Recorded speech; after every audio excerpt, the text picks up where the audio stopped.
I used to believe that being a good brother meant being the dependable one, the one who showed up, who paid the bills, who kept everything from falling apart. For years, I played that role without complaint. I told myself it was for Lily, my niece, the one innocent person in all of this. But the truth is, I was enabling my younger brother Jacob to coast through life while disrespecting me at every turn. It all came to a head on the night of Lily's birthday party. I'd helped pay for it, again, without being asked. The lavish decorations, the magician, the ice sculpture of a unicorn, the overpriced banquet hall, all of it was paid for with my credit card. Jacob didn't even flinch as he racked up the expenses, and he certainly never thanked me. That night, while I stood there in a suit I'd worn too many times because I didn't think I deserved to splurge on myself, Jacob laughed at me in front of his friends, called me a workaholic, a loser, said I'd be picking up the bill, just charge it like always. In that moment, something inside me broke, not out of rage, but clarity. I walked out, didn't argue, didn't make a scene, I just walked out. And on the way to my car, I froze the credit card. I blocked his number. I shut the door mentally and financially on years of exploitation. It was the most peaceful drive I've ever taken.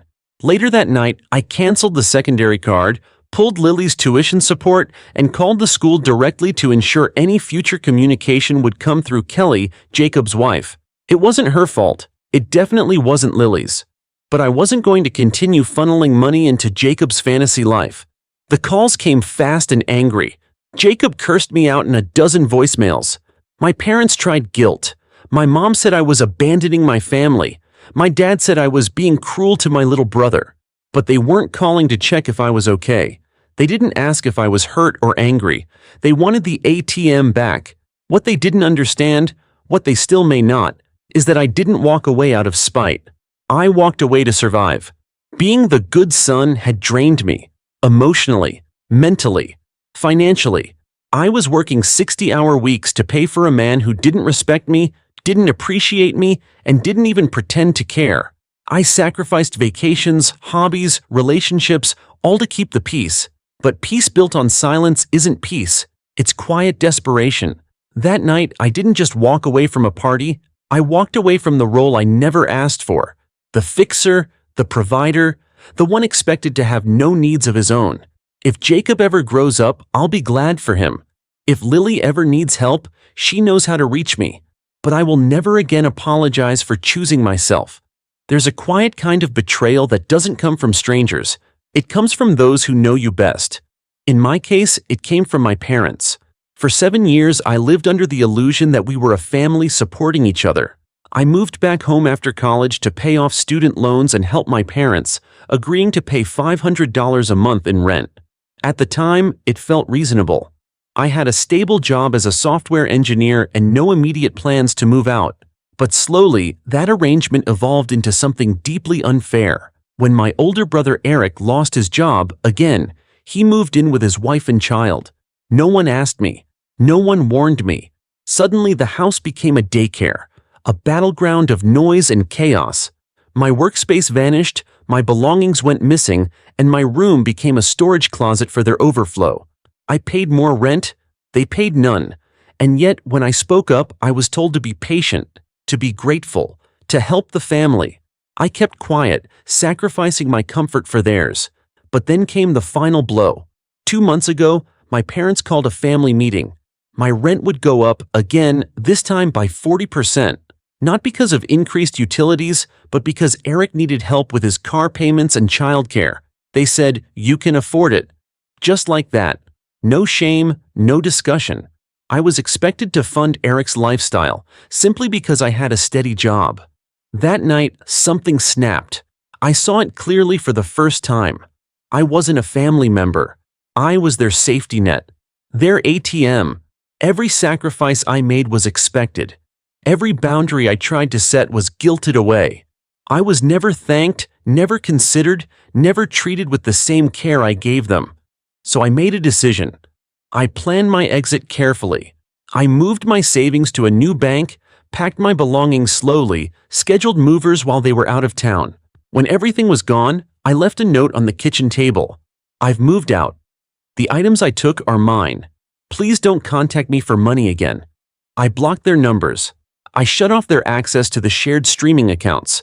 I removed myself from the family phone plan, the same one I had been paying for. The fallout was brutal.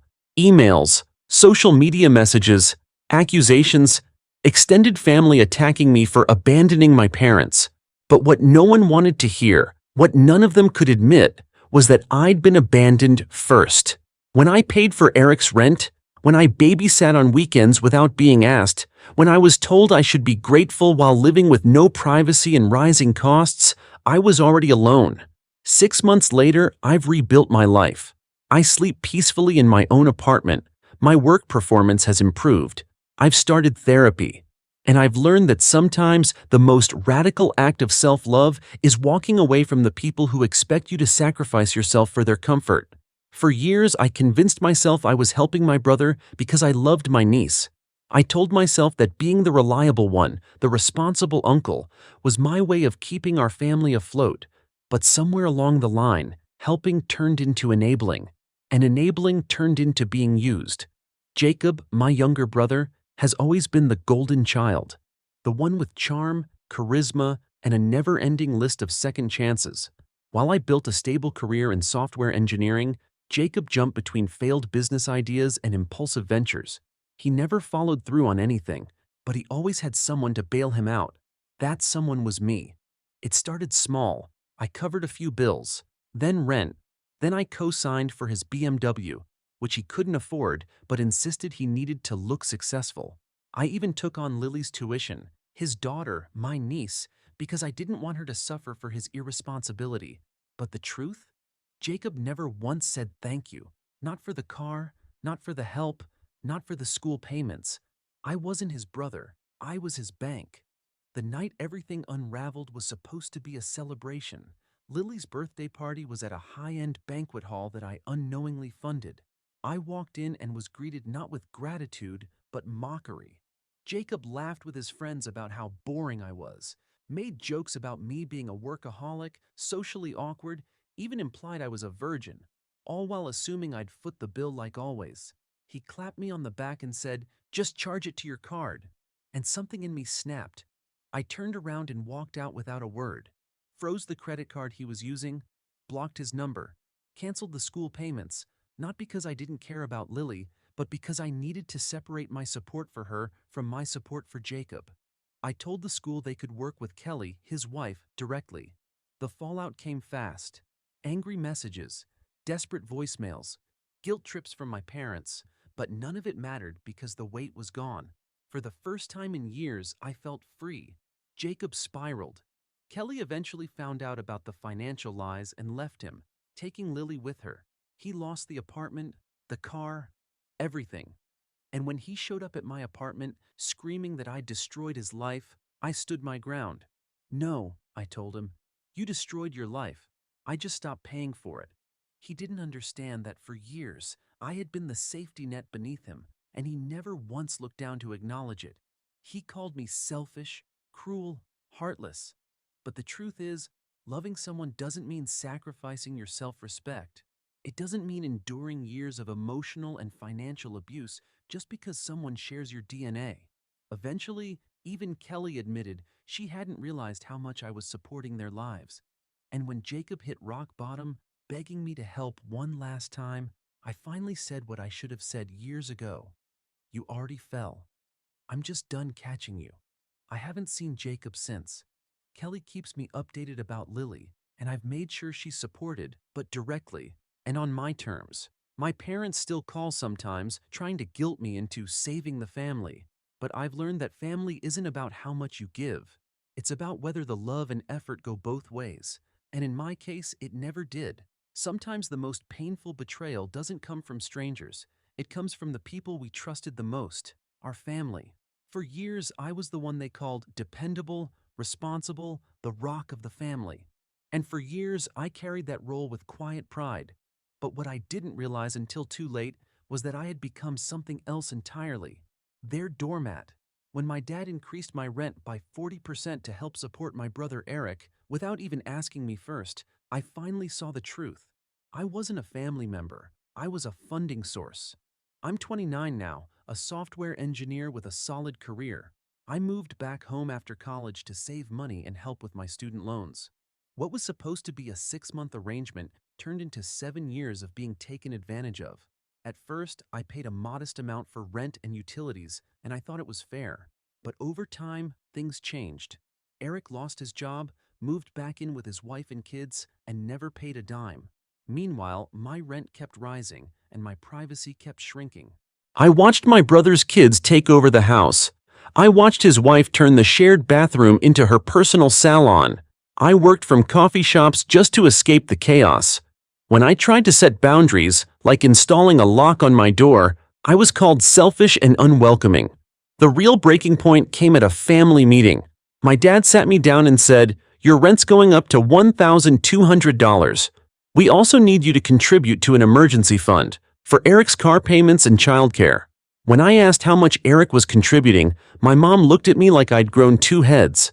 "He's focused on his family right now," she said. "Don't be selfish." Selfish? After everything? That night I didn't argue. I didn't yell. I just made a plan. I searched for apartments, opened a new bank account, quietly moved my belongings to storage, and waited for the right moment. While they were at a cousin's wedding, I hired a moving company and took everything that was mine, including the TV, Wi-Fi router, and kitchen appliances I had bought with my own money. I left a note on the table. "I've moved out. Please don't contact me for money again." Then I blocked their numbers. The fallout was brutal. My inbox filled with messages, angry, tearful, threatening. My dad even showed up at my workplace. But I didn't back down. For the first time in years, I put myself first. Eric lost his free ride. Kelly left him. My parents, without my money, fell behind on their mortgage. And as the house of cards collapsed, the rest of the family finally saw what I'd been carrying all along. I don't celebrate their struggle, but I don't feel guilty either. I warned them. I gave them chances. They made their choices. 6 months later, I have my own apartment, my savings are growing, and my mental health is finally recovering. I sleep better. I laugh more. And I've learned a truth I wish I'd known sooner. Family should lift you, not use you. Supporting someone isn't love if it comes at the cost of your peace, dignity, and future. And if you're reading this and recognize yourself in my story, know this. You're allowed to walk away. You're allowed to protect yourself, even from the people who raised you. I used to believe that being the dependable sibling was something to be proud of. I worked hard, saved carefully, and helped my family whenever they needed it. But somewhere along the line, help turned into expectation, and expectation turned into exploitation. It started with little things. My brother Jacob needed a loan to cover rent, so I helped. Then he needed a car for job interviews, so I co-signed. And when his daughter, my niece Lily, needed school supplies or birthday gifts, I stepped up. Not because I was asked, but because I cared. Because I wanted to give her the childhood I never had. But the more I gave, the more they took. Jacob never once thanked me. In fact, he seemed to think my support was just part of the deal. He'd joke about my tech job, call me a nerd, mock me in front of his friends. At his daughter's birthday party, the one I paid for, he humiliated me, laughed at me, and then, without hesitation, slapped me on the back and said, "Just charge it to your card like always." That was it. That moment, the laughter, the entitlement, the total lack of respect, broke something inside me. I walked out of the party, canceled the credit card he had been using, and blocked his number. That night, for the first time in years, I slept without a knot in my stomach. What followed was chaos. Jacob called repeatedly, furious that I had cut him off. My parents called too, asking how I could be so heartless. "He's your brother," they said. "He's struggling." But when I asked where that concern was when I was the one shouldering everything, rent, tuition, birthday parties, they had no answer. They tried guilt. "What about Lily?" my mom asked. And yes, that hurt. But I made it clear. I'd support Lily, but not through Jacob. I set up a college fund in her name, separate from him, separate from all of them. It didn't stop there. Jacob showed up at my door, unkempt and desperate, demanding help one last time. I looked him in the eye and told him no. Told him I wasn't abandoning him, I was just done carrying him. If he wanted to rebuild his life, He'd have to do it himself. The weeks that followed were hard. My parents said I was cruel. Jacob said I was selfish. But I also received a call from Kelly, Jacob's wife. She told me he had lied to her for years about where the money came from. And when she found out the truth, she left, moved in with her parents, took Lily with her. For the first time, Jacob had no safety net. And for the first time, I wasn't rushing in to fix things. Months passed. I focused on work, on my own life. I started dating someone who respected my boundaries. I smiled more, laughed more. I wasn't anyone's backup plan anymore. And then, nearly a year after it all started, I got a message from Jacob. I get it now. I didn't respond. Maybe one day I will. Maybe not. Because here's what I've learned. Loving someone doesn't mean saving them from every consequence. Sometimes real love means stepping back and letting them fall, so they finally learn how to stand. There's a moment in every person's life when they realize enough is enough. For me, that moment came while I was standing outside my apartment door, face to face with my younger brother Jacob, tired, angry, desperate. But it didn't begin there. It began years earlier, in all the small ways I said yes when I should have said no. Jacob was always the reckless one, the charmer, the guy who could fail upward and still walk away without consequences. And I was the dependable brother, the one who worked hard, stayed out of trouble, and always cleaned up the mess. I thought that was love. I thought that's what family did. But there's a difference between helping someone and being used. For years, Jacob borrowed money he never paid back. He took out loans in my name. He racked up credit card bills and let me foot them because I made more. And every time I tried to set boundaries, my parents stepped in with the same line. He's your brother. He needs you. Then came the night of Lily's birthday, the lavish party I had paid for entirely. I walked into the banquet hall expecting at least a thank you. Instead, Jacob mocked me in front of his friends, laughed at my gift to Lily, and bragged about how I'd be covering the bill, like always. That was the moment everything clicked. I wasn't a brother, I was a wallet. And I was done. I left the party, canceled the credit card, blocked Jacob's number, and slowly, one by one, I unraveled the web he had spun around me for years. The tuition I paid for Lily? I ended it, then contacted her mom, Kelly, directly to ensure any future support would go through her. The streaming accounts, car repairs, even the phone plan, all gone. That triggered the meltdown. Jacob blew up my phone. My parents called, furious. How could you do this to your brother? They asked. But when I asked what he had ever done for me in return, silence. Because there was nothing. Just excuses. The most painful part? When they tried to use Lily against me. She needs you, they said. And she did. But not through Jacob. So I opened a college fund in her name, my way of saying I still care, but I won't be manipulated anymore. Then Jacob showed up at my apartment. He looked broken, hair a mess, dark circles under his eyes, anger radiating from every inch of him. You happy now? He snapped. Kelly's gone, Lily's gone, I lost everything. No, I replied. You lost your crutches. He begged me to help him one last time, just enough to get back on his feet. But I'd heard that promise before. This time, I said no. You already fell, Jacob, I told him. I just stopped catching you. He left in silence. Since then, Jacob has hit rock bottom. Kelly left him for good. He lost the car, the apartment, the reputation.